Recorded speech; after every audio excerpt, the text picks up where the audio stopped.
కలిగే వ్యక్తిగా నిన్ను నువ్వు ప్రతిష్ఠ చేసుకోవడానికి తెగించగలవా? నువ్వు అలా తెగించి నిలబడితే నిన్ను వెలిగించడానికి నా దేవుడు సిద్ధం.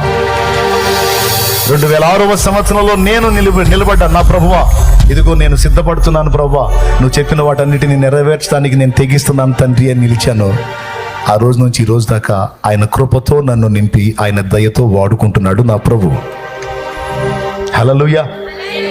దానికంటే ముందు ఒకదానికి తెగించాను. నా కుటుంబ సభ్యులు ఎవరు మారలా. 2002 ఏప్రిల్ 17వ తారీఖున యేసు ప్రభుని నా సొంత రక్షకునిగా అంగీకరించి మారు మనసు పొంది పాప క్షమాపణ నిమిత్తం బాప్తిస్మం పొంది నా పాపిష్టి జీవితాన్ని కడిగేసుకొని క్రొత్త జన్మ అనుభవంలోనికి రావడానికి తెగించాను. అది మొదటి తెగింపు. నా ఫ్యామిలీ ఏమనుకుంటారో, నా ఫ్రెండ్స్ ఏమనుకుంటారో, ఎవడేమనుకుంటాడో, నా బంధువులు ఏమనుకుంటారో తీసి అవతల పెట్టేశాం. 25-30 మొక్కులు ఉన్నాయి దాదాపు. తీర్చాల్సిన మొక్కులు ఒక్కటి కూడా తీర్చలా.